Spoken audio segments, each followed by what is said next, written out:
well, it's 8:30 and we have a quorum, so why don't we call the meeting to order? We'll get started. Welcome everybody in person for our first meeting in a long time. So, yeah. Hopefully we can continue We'll see this. how long we get to do it. But Yeah, see how it goes. But yeah, really nice to see everybody here in person. We'll start, and we do with introduction of guests. On the computer, we have Russ Genzel, our counsel with Harris Beach. Hey, Russ. And we, Dave Norbit with Norbit Solar Farms. Thanks for being here. And Jim Moon, our longtime guest. So with that, I think the next item on the agenda is the presentations from Dave's. Right? Good. Do you have anything else you guys want to say to set the stage? No? No? No.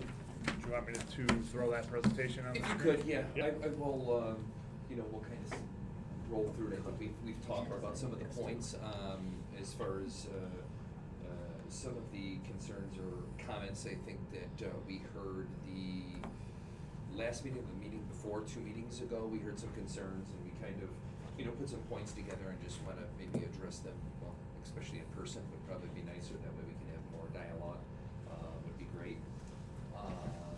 It is for 3 sites, for Torrey NSF 1, 2, and 3, that we're proposing. The next slide should show you got a clicker, or if you wanna be the clicker? Yeah, I you can flip through it. Yeah. So, supporting documentation, visualization, proximity, your project, site plan, agricultural district, soil and health and restoration, ISO zones, and pilot agreement scenarios. I do have a few other things to share with the board to kind of shed some light on, where the industry's going and what that all looks like in the future, as well, as I know that solar is a very, very fast changing industry from its inception to now, and will continue to be on that, what we call as a solar coaster. And we feel we'll continue that for, the next probably 5 to 10 years anyways. You in the next slide. So our project is located right here. I can't see that, we're right over here, right? Yeah. So over here, project's over on, I think it's Seneca, right? In this road right here, this is a state route right here. There's Chris Hansen's project that's right here, that's been built here. Our project is down this road right here, which is not a town, county road or state road. It's actually a private road that actually takes you back to the site here. This is the railroad track bed right here, and our sites are beyond this area, so it's right in this area here. And we can. So there's just some comments, there's gonna be a lot of glass, under glass there, between the topography and the landscaping screening of the existing tree line. Our 3 solar arrays will be barely visible, if at all, for Route 14. And you can, I think the next one should be visualization. If that's right, yep. So this current project right here, this is Chris Hansen's right here. Our project is actually beyond the hedgerow over here. The vantage point that we took is from for Route 14 east. And you can go to the next. The visualizations are very hard to kind of get, but if you can go to that vantage point and you can see for yourself, really the tree line here is blocking anybody's real view for Route 14, which is really nice. You can go to the next sim. Same thing here, this tree line right here in the back. And again, all of this is now a solar farm up here. Ours is behind this tree line. So you'd actually have to drive down the private road to actually see the actual facility itself. Posting 3 is same. And let's see. So this is the existing condition. This is probably the only place that you'd be able to see it. If you click to the next photo, you can see how this popped up a little bit in here. Remind you that these trees have no leaves on them at this point, so if there is foliage and stuff like that, you wouldn't be able to see. And all of this currently up here is all solar panels now from Chris Hansen's project. Seeing our project is not really a concern. The current current dirt, if you will, that's solar panels now, right? This is all So, solar yeah. panels now. Okay. Yeah, yeah. So ours is back behind, and again, you literally, in order to see ours, you'd have to drive down the private road, you know, get to the railroad tracks right there, and then our farm would show up at that point. Questions, going to encroach and recently approved plan binds? Nope, we're completely separate entities, separated by tree line buffers on both sides of the railroad tracks, and separate parcel, tax parcel IDs as well. This is the railroad tracks right here, going down here through the easement, and this is the actual private road coming up and in, and then going down to the cottages and stuff like that over on this side of it here. Our property is this outline here, going up and across, up and through here, and then we would be building on these three sites here. This is where our agriculture is. So for Yates County, it is. For the town of Torrey, it's not an agricultural district. These are just some of the questions that the IDA had at some point, so I just wanted to make sure they were addressing it. Dave, can I ask, on the last Yep. slide, it was the site plan for the towns, right? Was this for a town process to do the subdivision? Is that approved from the town yet? No, it will be next, because they had to go to the planning board, the 22nd. Is that tomorrow or? Yes. Tomorrow. So tomorrow we'll be in the county for the subdivision for the 3 lots, and then we will be going back to the town for a refresh in the, you know, negative deck for the secret itself. Yep. Just another location, so it just shows the county map and the town map and the differences in between the maps. Email the impact of removing agricultural land of the pilot. 103 acres, right now 92% agricultural exemption, $873,000 fair market value. So with this project, you know, not only is the soil's going to be able to improve over the next 30 years of it resting, you know, as it rests on solar, we actually have to pay back the agricultural exemption for 5 years. It's a rollback period for the fair market value. I believe this is misstated, but it's 71,000. I believe is the amount of money that is due for back taxes. So there's no back taxes, but the idea is that when the parcel changes use from agricultural into something else, it rolls back 5 years of whatever the exemption was, 5 years, and that tax is due in payable. So that lump of money would literally go to the taxing jurisdictions, the $71,638, as a penalty of removing that land from agricultural.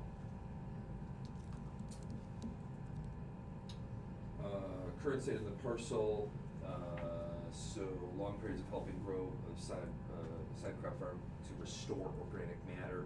A lot of the stuff that we spray on the, I don't want to say spray, that we plant for seedings and stuff like that for the solar farms of any disturbed areas is, you know, wildflowers, good building in nitrogen within the soils themselves.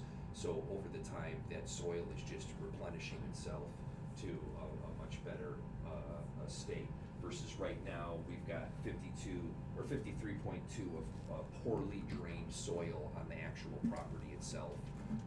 So we feel that it's in an agriculture district, but it's not the primest soil that you have in this county. There's much better soils out there. And this was a reference from Web Soil Survey and Parcel, Ontario Yates County's U.S. Soil Survey from Cornell University. So this information is all from a study that was done by Ontario and Yates County's soil surveys from Cornell. Go to the next. Let's see, field corn is currently grown on the property. The uses is for animal feed. You know, my always argument is the animals, you know, cows eat grass. They shouldn't really be eating corn.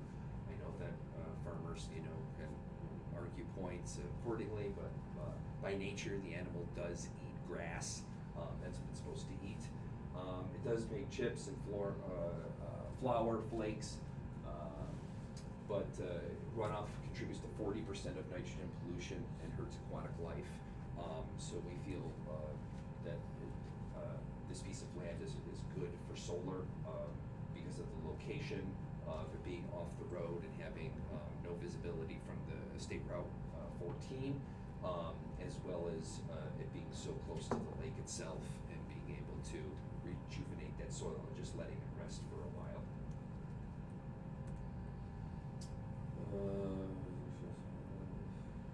Can I just ask a question? So Yes. since obviously the solar panels are not permeable, does that do anything to flooding? No. Nope, the DEC has, because of the watershed, so a typical building like this building here, there's absolutely zero permeable surface. It goes up into drains and then it comes out of a pipe and it just shoots up, well, on the ground or into your storm sewers or wherever.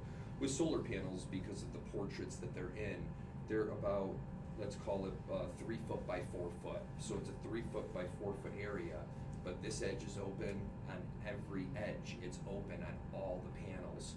So on each one of these sites, there will be 20,000 panels.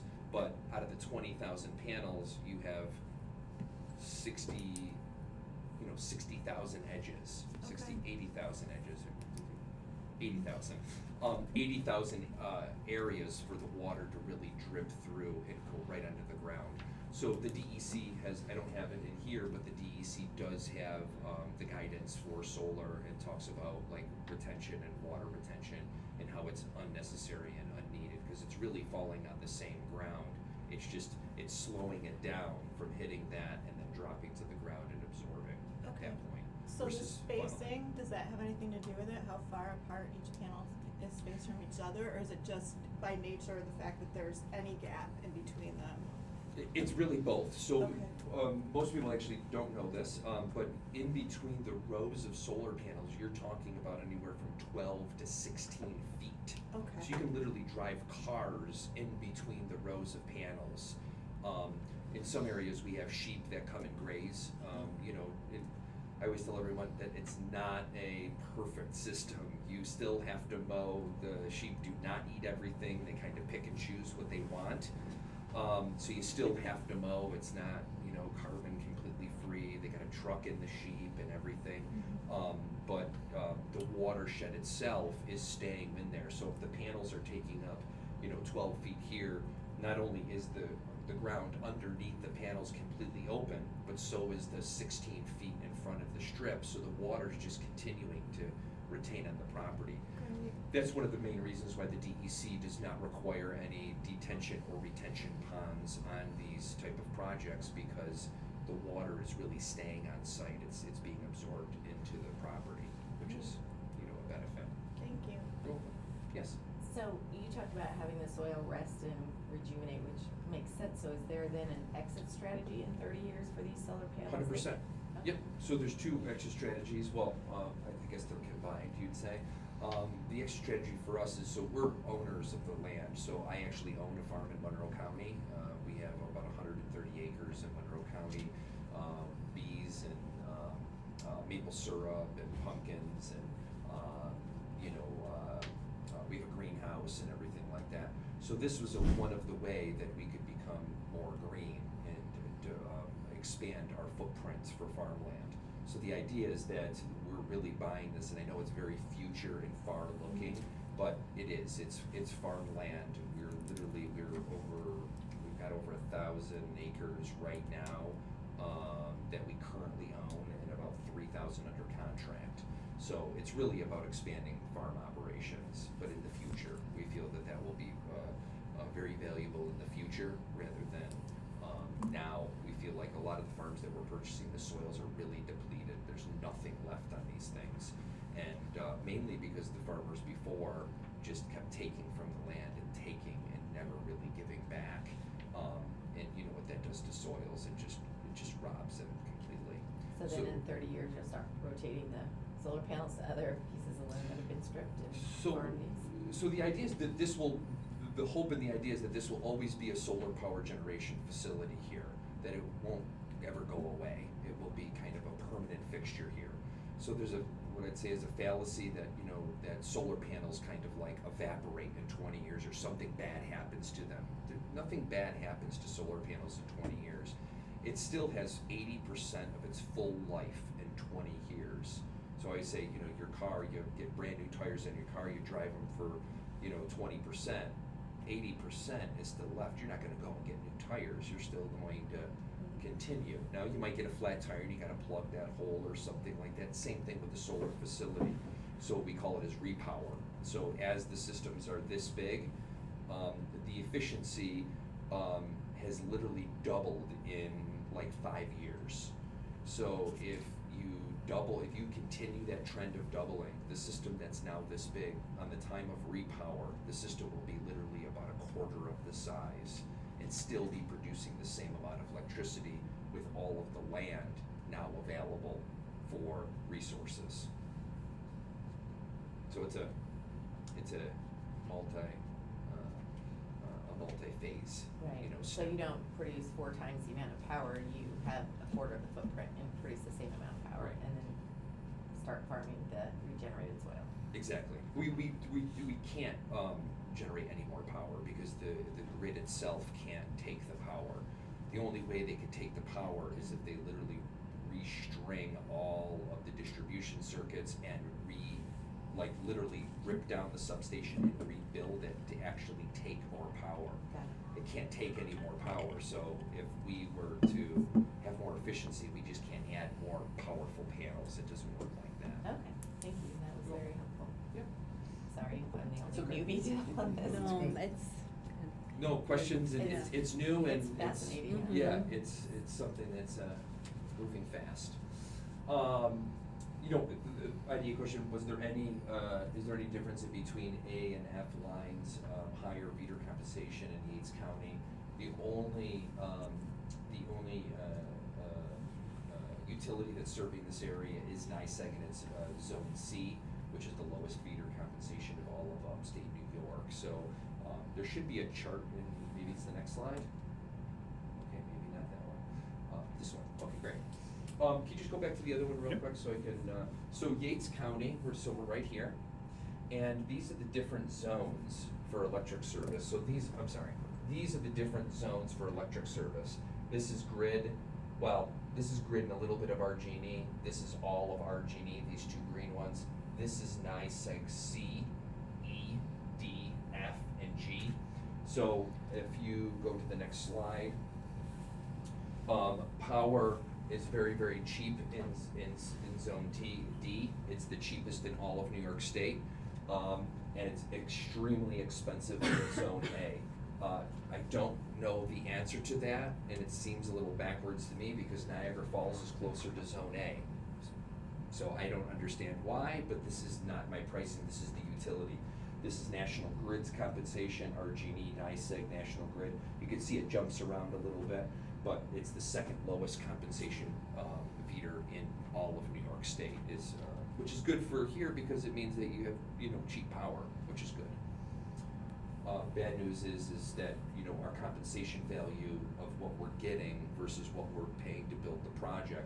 To build a project here versus Zone A is the same amount of money. It doesn't cost different construction to do that in the same materials. So the compensation on a pilot you will see in Zone A of potentially a lot more compensation from a pilot program because they're getting, almost 2 full cents more per kilowatt hour. This is what you would be getting As the developer. As the developer. As the per developer, kilowatt we hour. would be getting about 2 cents more if we were in Zone A versus Zone C. And again, the project is, if it's 7.5 megawatts, it's 7.5 megawatts. The panel cost is the exact same. It's not like labor's cost is different or anything like that. It's identical. So that's why if you look in some of these areas, you'll see pilots $7,000-8,000, but they can pay them because the compensation value is there.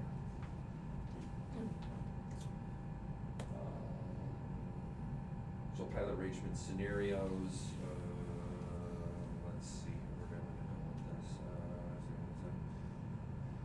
this. So the ideal what did it say? So currently, in 2018, an ideal project would offer a grant of 81% on a $20 million investment. Our investment into Yates County is $20 million. Our grants that we have for this current project is 12.3%. So within a 2-3 year period of time, the compensation for grants have went from 81% down to 12.3%. It's a massive drop. And it's unfortunate, but that's where it's going, because the state has really kind of hit its plateau of its 6 gigawatts with, now, I think the state is celebrating a little bit early, but that's my opinion. They don't have 6 gigawatts built, and that's what they need. They need it built. Right now, they have about 3 gigawatts built, but we're at the state level, it's being celebrated at 6. But as we all know, just because someone says they're going to do something doesn't necessarily mean it's going to happen. So they've approved They've- projects to deliver that, but they're not built to deliver that. Correct. Okay. Yep. And so, but, you know, we can't tell the state, give us more money to compensate our farms. So it's one of those things where we're trying to make the numbers all work accordingly with the pilots, with, you know, operations and maintenance, et cetera. But it's a really big difference. So even if you're approving a project that had a grant approval in, say, 2018, they could pay in Yates County, you know, this $5,500 a megawatt, they could pay that. They could actually pencil that, those numbers. But with the projects currently and the offset of where it is, it's just impossible to pay this number without financially breaking the project, and we can't get our financiers to agree to cut the $20 million in order for us to build the project. So that's why we're asking the IDA that if we could, you know, really stay at the 4,000. I was actually less than that. I think the number that I was originally at was 3,700 proposal. Me and Mike had some conversations back and forth about that. We were able to stretch to 4,000. But getting into, you know, $5,500 and north of that, unfortunately, it's just a non-starter. And the state has recognized this issue of what's happening. So the state approved in January the new law, which is the discounted cash flow methodology for solar farms. So the calculator is not out yet. It will be out in August next month. The first round is published. Actually, I should say that's 2.0. 1.0 was an iCertis calculator, and it's available on the website that you can play around with it and change numbers and stuff like that for pilots. The version 2.0 will be out in August, and then it will have a comment period. And then by October of this year, the calculator will be finally published. So that calculator that will be published will be required by the town assessors to enforce that. So it's no longer a guess anymore. It's kind of like it's gone across the state, and this is the new methodology of how to assess solar farms, you know, moving forward in the future. And so I don't know what that's going to look like. I mean, I have some ideas, but that really is abstract. You know, we won't know that until the following months come. So we are looking to obviously press forward on our project. We are looking to start and break ground in November of this year. In order to do that and stay on track, we are asking the IDA for a $4,000 a megawatt payment. I know you're looking for the 5,500 and 7,000, but I do believe you will see, well, I don't believe, I know you'll see a complete stall of any solar projects that are in this category of getting approval in 2020, 2021 era. If it's prior to that, like I said, you have the ability to be able to look at their grant and see, you know, how much they're getting subsidized accordingly.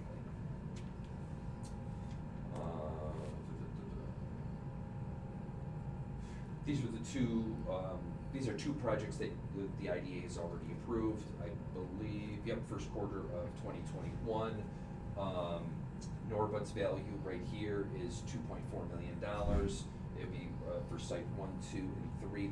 They are separate sites, so they would have separate tax ID numbers, and there would be 3 pilots versus just 1 pilot encompassing servicing them all, and that's the idea. And then, is there another slide?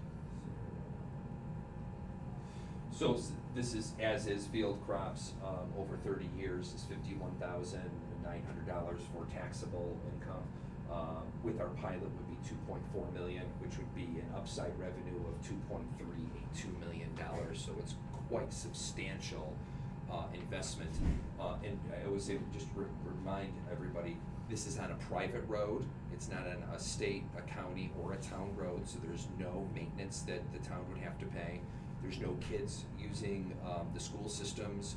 There's nobody using the library systems. There's no one using the storm sewers or adding to the burden of the town and the community. And over 30 years, $2.3 million, I do believe will be a significant impact to the overall taxing jurisdictions without having any burdens and a lot of reward. The other thing we did not put on here, but it also, our program does, because we are a CDG project, or community project, we are not a what we call as a mega farm. Mega farm is 500 acres, 1,000 acres, 2,000 acres of land. The difference with those projects is they have to feed into the grid on the commercial side of it, so they're connecting to the NISO market. So basically, anybody in the entire state can actually purchase off that power, versus this power here is local, CDG. So everybody in the community, if you sign up to the program, you save 10% on your power bill. And that doesn't matter how big or how small you are. If your house is 1,000 square feet or it's 10,000 square feet, it's a 10% savings on your power, not gas, your power bill. And that also includes businesses. So if your businesses also generate and it pays $1,000 a month, it's $100 a month savings. And it's a direct savings to the consumer in the county and in the town here, which I think is a benefit. We do not have that up here, but for 3 systems, it's about $140,000 a year of true savings that go back to the people in your community. So we didn't add it in here, but it is a real value that is given. That 140, that's total for all 3 or per? Yep. Total for all 3. But it's $140,000 a year. Right, yep. Yep. It's 4,000 a megawatt, and each one's 5, right? $4,000 Yep. per, so that's 20,000 per Yep. project, so 60,000 a year. That's taxes. Okay. This is separate. So this is taxes right here. This is the impact of tax increase. The increase that I'm talking about that's not on the sheet here is that if you have a power bill and it's $1,000 a month and you sign up, Right, you right. get a direct savings. No, but I mean, if 60,000 a year times 30 years, that's 1.8 million. Sorry. 4 times 5 is what? 4,000 Yeah. times 5 is 20,000 per. Times 3. Times 3, 60,000 Yeah. times 30 years is 1.8 million. So Yeah. there might be something else included. Oh, there is. You're missing the escalator. It's 2% escalator. It's not a flat rate. Got it. Yep. Okay. So it's a compounding, compounding interest, which adds up. Well, as you can see, 1.8 to you're talking 634,000 in increased payments over that amount of time. So I believe that's my show. There's one other slide that didn't it didn't make it in here, and I can pass it around. This is a sheet that actually shows the state incentives of where it started in 2015. So where it started in 2015 is there was 40 cents a watt that was given. And as time went by here, it went up, and then it steeply declined. As soon as it got to this box right here, solar became a screeching halt. It stopped because the incentive that was here, that NYSERDA was giving, was so low that no one could pencil any project financially. So the state went back to its drawing board and said, okay, we really realize this is a real problem and a real issue. We're never going to hit our goals if this is the real issue. So what they ended up doing is going from an incentive level of about 10 cents. It doesn't really say. about 10 cents right here, and they moved it back up to 25 cents. At that time, the solar market started to continue again, the wheels started turning, more development started happening. Unfortunately, we're getting into the same situation. We're right here where we got our incentive, right here at 11 cents, is really close to that box right there. And currently, right now, NYSERDA is completely out of money. They don't have any more money. Their funds are exhausted. It's on their website, and you could view it as well. But this project did get 11-cent funding, and that's even the reason why I'm here. If we got no funding, I wouldn't even be here because we wouldn't be able to pencil the project. So, any questions? Really interesting. Yeah, I think I have a lot of questions. I don't know where to start. What about, like Shoot. in the area where I know the solar farm is now by Climbing Vines? I work right there in a business, right, Okay. right next door practically. City But- Hill? Farrow Corporation. We're a manufacturing company that sits right on the lake. It's just Oh, a okay. short way down. Okay. What has been, do you know what the residents or people around there that are, what's their feedback, off of that? Does anybody have any idea? And to know that there's more coming. Yeah, so from our feedback is that at least the people that drive by that every day and the people that are on the lake are Mhm. supportive of the project. They are, okay. Yeah, and just City Hill Construction, which is a very Mhm. anomaly, I told Mike about this, is that it's funny, but Dale Stell, who we're purchasing the property from, is the owner of City Hill Construction. I was on one of our other solar sites in Monroe County, and I see City Hill trucks, and I'm like, what, how is this, what's going on? And we sub out the work to a general contractor to build the sites, and they hired City Hill to do 3 of our other solar arrays.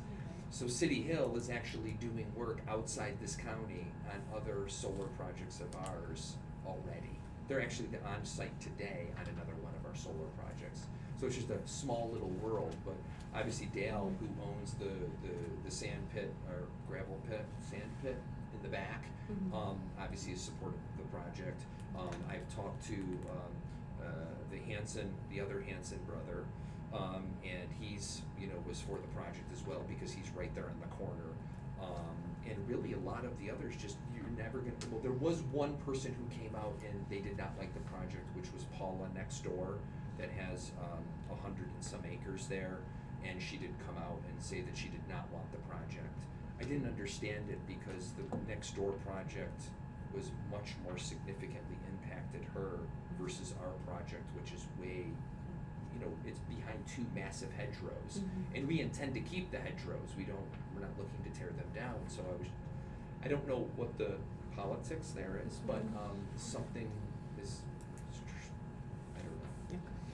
But most people are in support of solar unless we're building it and it's surrounding a neighborhood, and then you get a lot of blowback. But if you go on our website and check out our website, you'll see 90%, 95% of all our solar projects are really strategically placed where they're really not in public view. It's really off the beaten path. You actually got to go and try to find it Okay. for the generation. How much power size? What do you have already built and operating? About 100 megawatts. Okay. Yeah, yeah, with battery storage too. We're actually one of the largest, well, up to the time we actually put it on, one of the largest battery storage developers. And unfortunately, there's no, I hate to say it, but there is no financial incentive to do battery storage at this moment in time. You can't pencil it. The state was doing a pilot program at that time for storage. But that is something potentially in the future that could happen to this site as well, that storage is, implemented in years to come. I can't say when or like any of that stuff or strategically where the utility wants to put it, but it will be in between the joint utility and the Public Service Commission that come up with whatever the plan is to move forward with that. Any of the public processes you're involved in now, the town and the county, have any of the residents on the lake cottages there to the east of the project had any concerns? Nope. The viewscapes from the lake? or from Yeah, their place? you wouldn't be able to see it. We did a viewshed analysis as well, so that wasn't in here, but that was all part of the seeker, where we did photo sims from different parts of the road and different areas. We showed before and after photos, and we did the viewshed analysis, which does bare earth, which says that if you built a project here and you cut down every tree everywhere, who would see the project? It's a little far-fetched to get there because we can't be clearing other people's properties. But it goes and it shows you these green spots and red spots and stuff like that of where you would see it the most in view. It's a really not a great analysis because of, obviously there's lots of trees around and the landscape, but it just goes to show you from a bare earth perspective the topography of the properties. But as far as the lake is concerned, any of the cottages or anything like that, the only way they'll see it is when they drive by. And to benefit from this, you have to sign up. I Yes. think I assume that it Free. was going, okay. And you cancel free. There's no fees, there's no nothing, it's so the reason, the whole idea of CDG, these projects that we're building are for community benefits, they're for the community. The Public Service Commission is the watchdog to make sure everybody's playing fair and everything. And so it came out that said that, look at homeowners, homeowners cannot sign long-term contracts. They are in and out in 30 days. So if you were to sign up today and you just said, I don't like this, something's not right, you could be out in 30 days. That's it, you're done. Yeah, and there's no fees to you, and we can't because of the Public Service Commission. Now, if you have a business and you say, I want to sign a long-term contract and I want 1 megawatt of power, we can sign you up for a long-term contract. But only businesses, not personal residents or apartments.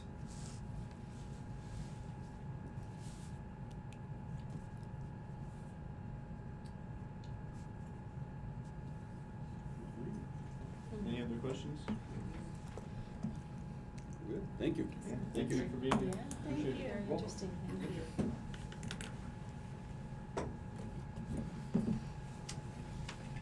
We'll move on to the next item on the agenda. We do have number 3 here. It's listed as an executive session. We don't have anything right now, but we're gonna move it to after number 8, action items. I think we will have a quick executive session at the end. So that would take us to number 4 here, the approval of the minutes from our previous meeting. Has everybody had a chance to review those? Any questions or revisions? If none, could we have a motion to approve the So minutes? moved. Second? Second. All those in favor? Aye. Any opposed? Okay, carried. Do we have any changes to the agenda, other than the executive session moving that I just noted? We can remove the Catholic Charities sign request. We could do a little bit more Okay. discussion with them first. Thanks a lot, Dave. Thank you, everyone. Thank you. Appreciate Thank your you. time. Yeah. Yeah, you can just Sit right Yeah, there. take care of it. Thank you. Can you place it so Russ can see it? Sorry. Yeah, we need new coffee mugs, Russ, we'll use that. All right, so we'll scratch item 2 under action items. Any other changes in the agenda? Okay, so on to the finance report.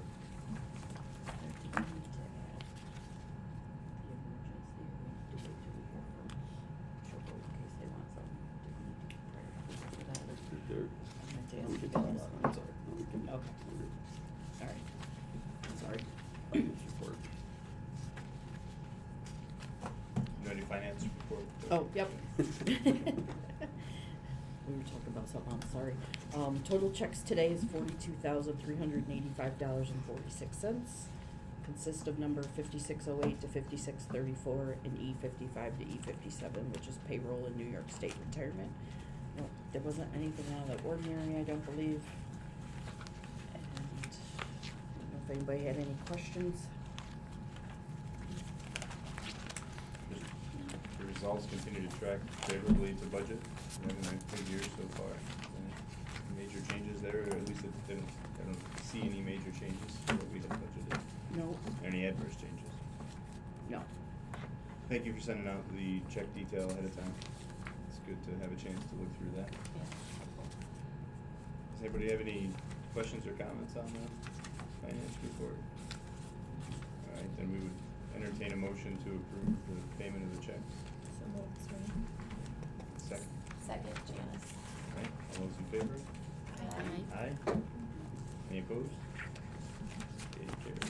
I like we have you, like, trained now to, because you're Oh, still like say our on, name? still say your name at the end, Yeah. like you're still on Zoom, like. Second, That's right? probably a good habit to stay into, though. Yeah. Yeah. It's weird to only hear one motion in 1 second.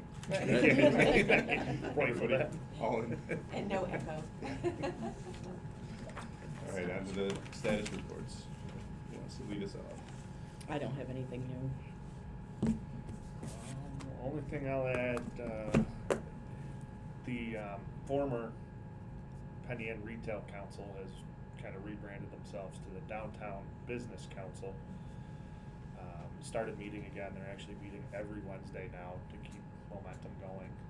The first meeting was probably 2 or 3 weeks ago, and there were over 20 different businesses or organizations that showed up, over 25 Nice. people there. So fantastic turnout. And now we've kind of reorganized where there's separate committees set up. So there's an events committee to focus on events for downtown, including like wing walk, community table, a bridge dinner. They're bringing back First Fridays. So the next First Friday will be August 6th, I think is the Friday. The first Friday in August.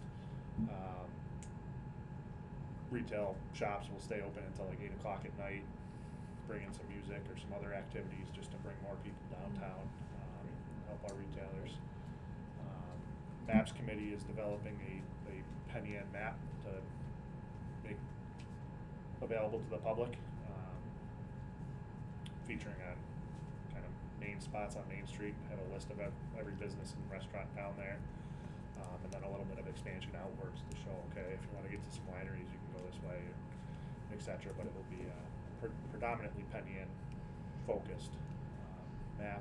And then there's a marketing committee as well to kind of let people know what we're doing, attract more people to the village, with a lot of focus going towards the winter months now. Obviously, we've got a fair amount of people in town, as you can see if just driving through. But focusing on bringing people here in January, February, March when it gets a little quiet is kind of the goal. So that's been encouraging. I haven't been able to make any of the committee meetings because of other meetings and being on vacation for a little bit. But looking forward to getting an update to see where those are going. Kind of an offshoot from that, Phil Rare, who's out at Cuca College, but also does a lot in town, president of the Outlet Trail, started a chat and chew every Wednesday. So it's just go to Millie's, bring your lunch, whoever's available, sit down and just talk for an hour. A lot of focus again on what can we do to attract more people to Penny Inn and help all our businesses. But anything's on the table. So it's been a pretty good turnout from local individuals as well as some new transplants. There's a couple from New Hampshire that's been going every week that moved here about a year ago. A gentleman from Florida.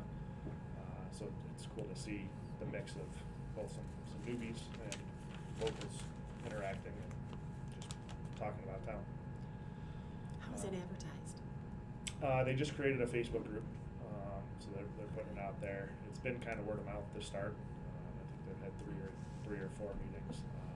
There's a pretty robust community around the outlet trail, so Mhm. there's that word of mouth Exactly. thing. Yep. Phil talks to everybody, so he's letting people know. Becky at Millie's Pantry, she's also on the committee that puts on the Eats concert series. So she's reached out to a lot of them that are coming. So just good. And I'm sorry, when is that again? It's Wednesdays at 11. Wednesdays, okay. Yep. guys for projects. Wake up. We're in the process of closing out the CDBG grant for Parker's Grill. They are submitting their final reimbursement request for their grant proceeds for working capital. They've met their job requirement goals. They have 17 full-time equivalent positions, which over 51% of them were available to low, or were, that their employees are low to moderate income families, which was the goal of the grant. So getting that closed out will be good, and let them roll. That place is hot. It It is. is. It is. It's good to see. Yeah, Yep. it is. Just following up on that, the chat and shoe, to me, those are the best, those are great, because they weren't us. You know, Yeah. someone in the community outside of us or the chamber started it to get more discussions and talks going, and if you've heard me, when we used to have our annual meetings in the public, talk about getting people actively engaged, and that is the absolute perfect example of it. And someone else leading an initiative and driving it. So those are, to me, those are really, really powerful groups to see, and I hope they continue on and create new groups themselves. So. Great. Since I didn't give you one, I'll go over a couple quick items, and I'll follow up with email with it. I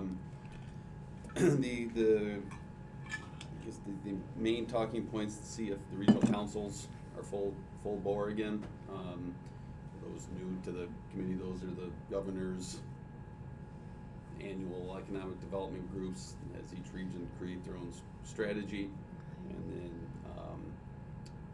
open up grant funding as they see how each project sort of impacts or applies to those strategies. If you have more questions, I'll answer it later, because those who have been on the board have heard it long time. I continue to be on the executive committee and the scoring committee. The scoring committee's done a little bit different this year. Well, it's actually similar to last year, different this year in that the CFA process, instead of having, hey, it's open, everyone apply, because it's going to get shut off in about 30 days after it's open, it's now just open. It's you can apply as needed. We got our first batch. I'm on the Empire State Development Capital Grant side of the thing. Those are more the traditional economic development projects. So there's also groups for like higher ed and municipal infrastructure and all that sort of. These are sort of the traditional economic development projects, and the numbers, we have a meeting later today where projects were due yesterday are scoring for them. I think there were only like 16 projects. Normally in the past, we only had 4 of us on the scoring committee. One year there was only 3 of us, and we'd have 200 or 300 projects to score. So I like this much better. So that's going. And Steve, I'm sorry, is that because the timeline is spread out now, so that you don't get those 200 or 300 in a short window of time, but you expect those over time to come in? That's part of this one, but the other thing, every region did scoring differently. What they have done, which I think is the smarter way that we've done it now, is he added these groups, and so people who actually have some expertise in some of these different groups are scoring those projects now. Before, there were 3 of us scoring wastewater treatment projects, and the example I give all the time is one year there must have been a lot of money for airports to put in fencing, because we saw like 30 different projects asking for fencing around their airports, and I had no idea why one airport was any better than the other airport in terms of fencing. So it was it makes more sense to do I it. see. So it to broke do it down the this way. numbers, so, okay. Yeah. So yeah, Thank we you. split it among many more people. So, Bill? Bill, is that you that just logged on? It is. Okay, thank you. Yeah, sorry, I just got in cell range. No problem. You can hear us all right? Is he on a boat somewhere? Yes, I can hear you fine now. Great, thanks. Other couple quick points to hit. We had a in-person New York State EDC board meeting, which was nice, down in Albany. It's a good, that one's an interesting meeting because it comes right on the heels of whatever state budgets and laws were passed, and there were I think the number, and Russ might even know, 60 some odd, I'll call them anti-economic development bills that were up for vote. Many of them, some of them got passed. The ones that were sort of harshest, I guess, one that extends the prevailing wage requirement if you're getting public money to, and they're gonna have a heck of a time tracking this, but it includes the hauling and delivering of supplies and materials to and from construction sites. So how companies are going to be, imagine like Happy trying to, well, how long was my driver on the road, and like it's that'll be a real challenge to try to navigate. The other one that doesn't necessarily impact us, but will many other IDAs, is that they passed a law that requires common billing, so one fee through an entire county, and which we're the only IDA in this county, so that's not that big of a deal. You get down to like the Long Island area, and there's multiple IDAs within one county, all of which have different fee structures because, you know, maybe they're trying to incentivize, you know, one particular area is more important than another. They might want, say, solar over another, and now they're going to be mandated to all charge the same fee, which will cause some challenges. There's some hopes that some of these bills still might be, because it take a while to fill out the details, because not surprisingly there's almost no detail behind a lot of these. So as they're trying to work out the details to get some room to maneuver it so that it can be utilized. We finished up this week yet another state controller parish review audit. I don't know how many now we've had, but they do seemingly come very close to whenever I send out what could be perceived as a negative public statement on our governor. It usually sends not too long after that. We get another audit. Doreen keeps yelling at me to please stop doing that. That's against the law. We've had a bunch. Well, I'm sure it's just coincidence, Janice. We went 12 years without a single one, and we've had 6 or 7 now in the last 2. Rest, you have a point of view on Yeah. that? But the last 2 we just finished. I mean, this came. So what they do is they look at the Paris data we have to submit, and there's a lot of information you have to submit to Paris Public Authority. I don't know, reporting information system, something like that. It's not a nice system. It's very challenging to utilize and use, and we just got done answering questions from 2019's data, like just a couple of months ago, from the controllers. That one got done, and I get another one in asking, and it took like 4 months to get through this with that auditor, because the questions aren't black and white answers.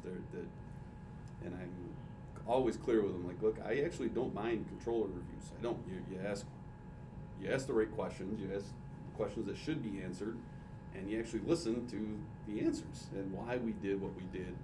When the authority budget office comes in, that's a whole different story. And I tell them, like, we're guarded about what we put in this because the ABO uses this against us. So the example we gave is Canpack. They've had multiple expansions.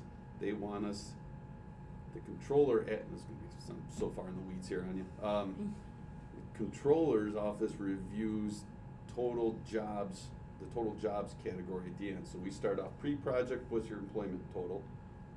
Current, what's your project or your total employment totals? And then you look at the gain, right? Are they up or down from what they said they are? Well, in instances of like Canpack, where there's been multiple expansions and there's multiple pilots going on, our theory is you start off at, you know, whatever the first pre-project was at the end of the first project. The start of the second project becomes the end total of the first project. So if you had 12 jobs, when you started your second expansion, we end your job totals at project 1 at 12, and that becomes a starting point for project 2. When the third project comes in and say they're at 24, right, that becomes the end of project 2 and becomes a starting point. Controller's office said they don't like that because what they're doing is adding that 12, 24 in column all together. And I'm like, why are you doing that? That doesn't make any sense. Well, that's how we do it. okay, so they wanted me to zero out everything, and I'm like, well, no, we can't zero that out, because now ABO is gonna come back and look at Campac and see multiple millions of incentives given, and show a total of 10 jobs created. Like, you're forgetting the 160 that were created before that. We understand that, but that's how we total it. I'm not doing that. I won't put it in that way. So after 4 months, with, again, the controllers gets it, they understand it. We had the answer, we put it in, of course, different auditor comes in and says, I don't understand your Campac numbers. I'm like, well, but here's why we did it. So anyways, just sent that off this week, but that takes a significant amount of time. On to, I guess, more fun stories. Want to thank Assemblyman Palmisano. While I was off on July 4th week, I got a call from Abandon Brewing. They had a challenge. They were under a temporary SLA approval, liquor license approval, while it got transferred from the previous owners to the current owners. There was a delay. Expiration happened on one of the busiest weeks ever. How do we get this thing fixed? Calls, frantic calls. What do we do? I called Phil, and over a span of a whole bunch of phone calls and texts and emails over a 24-hour period, he was able to get it resolved. That it's just, those are times where what are your local state politicians doing for you? Those usually go without any sort of fanfare. And on the week of July 4th, he took every single call I gave, every text, responded back every single time, and within 24 hours got it resolved in a state department that is not known to be very responsive. So Probably wasn't even open. right, maybe not have been, right. This was July I think it 5th. was the 5th. Yeah. I think it was July 5th. So anyways, we did that. Downtown, you see businesses are doing well. We got 2 new businesses in Penn that opened, with the Burnt Rose wine bar and Beehive Antiques. If you haven't seen them, go check them out. They're some great additions there, and continue to get reports from businesses downtown that I just talked to another business owner yesterday who is now at all-time annual record sales already. So That's awesome. things are going well It's looking from good, yeah. from that point. And we did reach out to the Showboat. One of the things Doreen was mentioning to me is, could we extend our emergency loans? If you remember back when we had the floods in Penn Yan, we had an emergency loan program. We got money out right away to impact the businesses. If you saw, the Showboat Motel got decimated, or these most current rains on Saturday. Night. Yeah, really hit hard. We've reached out. Mike's reached out to them to say, hey, is there anything we can do? And they're unbelievably trying to be open for this weekend, which, if you saw any of the videos, is astonishing that they'd be able to pull that off. And oddly enough, it hit them. I talked to Dave Bennell at Plum Point, which is basically next door, and they were fine. So it was really Well, sort those of weather patterns are great. isolated. So hopefully we'll continue to reach out to them, but there could be a chance we'll be back to you to say, hey, we might need to try to throw an emergency meeting together if they in fact need some help there. So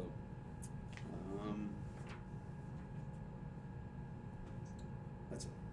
And I'll email this out so you can follow up with additional questions if you have any. I was just thinking, and maybe it's not too rushed of a thought, but I'll say it out loud anyway, but we could do something at this level to give the loan review committee some authority, if there's a unanimous approval at the loan review committee level, to recommend some kind of an emergency loan for someone like that to get rid of the flood, instead of having to reconvene this whole That's body a good idea. to wait for the third Wednesday. Then, I don't think we're talking a huge amount of money. We could limit it to 30 or 50,000, or pick a number, so that it's a smaller loan, but to make us more responsive.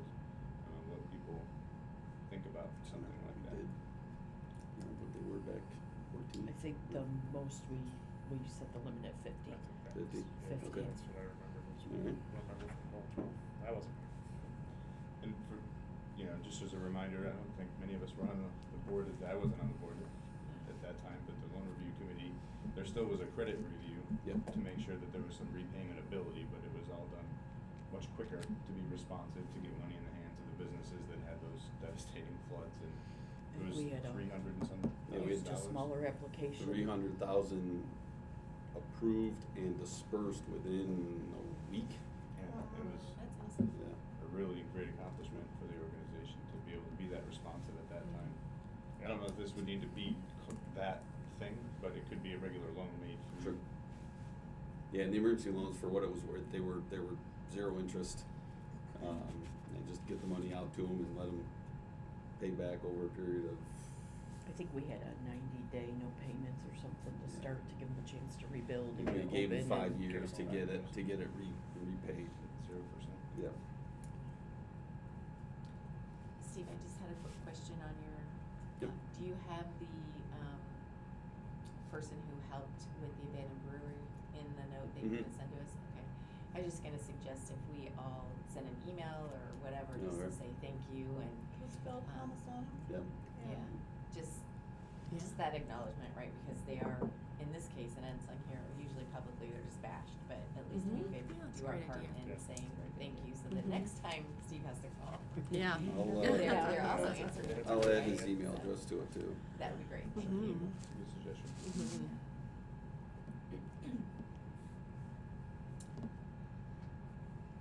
That's all I have. Did we wanna take any action on that now or not? We can, or we can wait to. Is it likely that they come back with anything?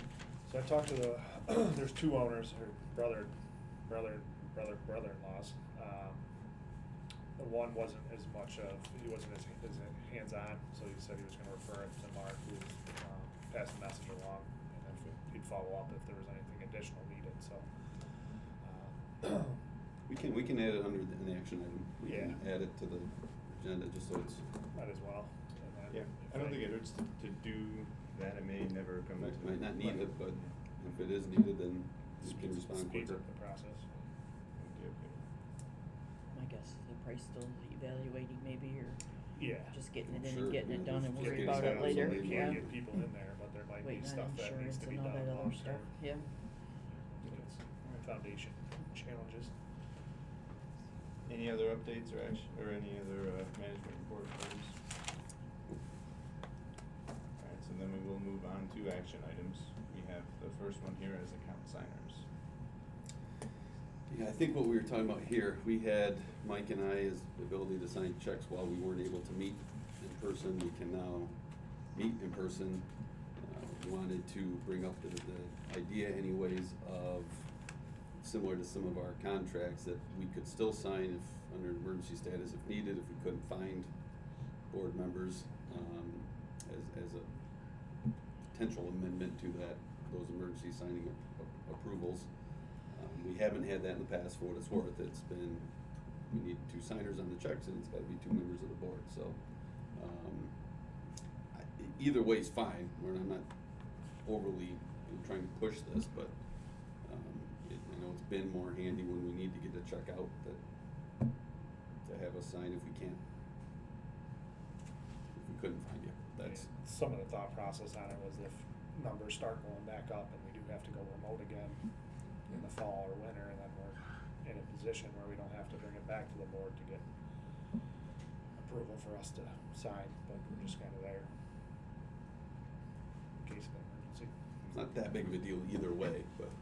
I'm fine I'm with okay with keeping it that. that way and I am just too. whatever the defensible guidelines are for the public, so they know that it's not running amok, which I know it won't, but just to make sure they're there, right? So I guess we want a resolution stating that Mike and I still have the ability to sign checks on an emergency status or in an event we weren't able to find enough board members to sign.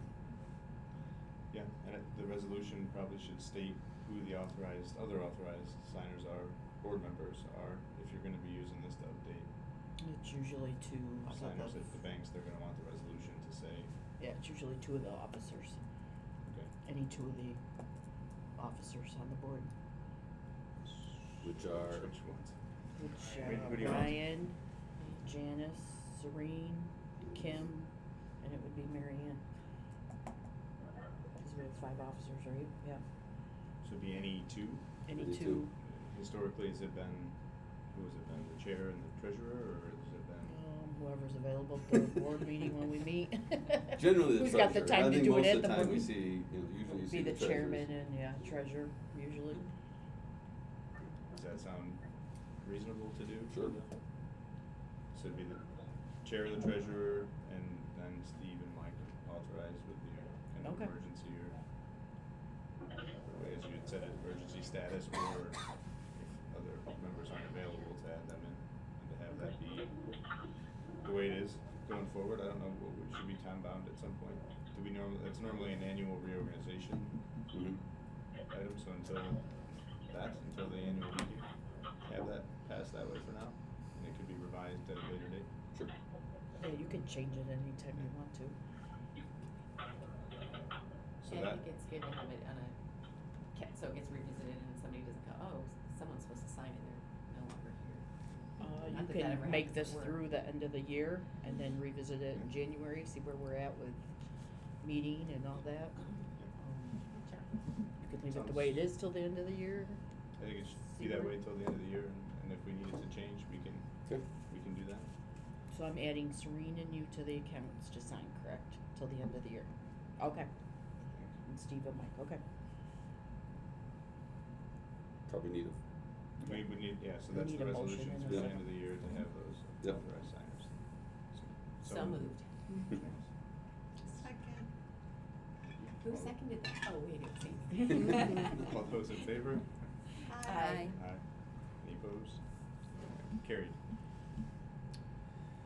So we don't have the Catholic Charity sign request, but we did talk about maybe adding that emergency loan approval if needed for the, I guess, showboat, or if there's another business out there we're not aware of. Yeah, I would think if, with the, under the idea of the flood damage, and it would, the speed to correcting some of the damage, would be part of the business. I think maybe up to 50,000, which was the cap that we had previous on that emergency loan fund, and requiring unanimous approval at the loan review committee, that we would go along with that.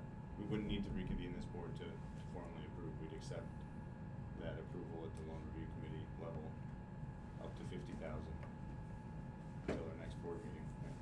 So moved. Second. Okay, all in favor? Aye. Any opposed? Carried. Perfect. Anything else for today? Executive The session. executive session. Alright, need to take care of that real quick.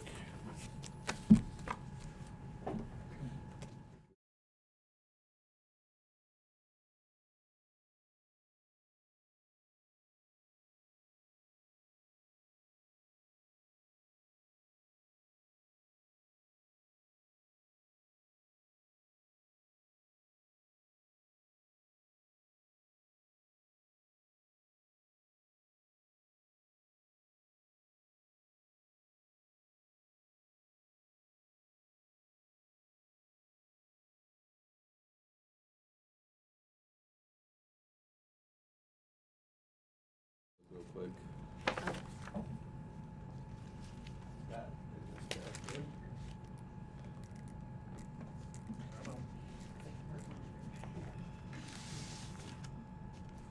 Alright. Music or Nice. my. Back in public. So, we'll need a motion to go into executive session to discuss proposed acquisition or sale of real property. So moved. Second. All those in favor? Aye. Opposed? Carried. We're in executive session.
We So got moved. anything to cover today? Who made that motion? I did. We didn't yet. We I have did, to no, I get said- back. We have to We have wait to till go we Oh, get it I'm back. sorry, It's I'm gotta- sorry. We're good. Alright, could we have a motion to come out of executive session? So moved. Alright, second. Second. All in favor? Aye. Any opposed? Alright, carried.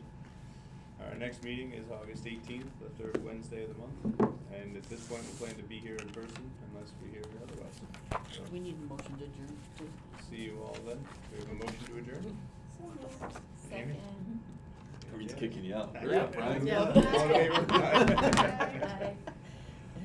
Alright. Thank you. Okay, Thanks, Russ. thank you. That's it. Everybody else, Hmm? Great, thanks a lot. This was great. bye-bye.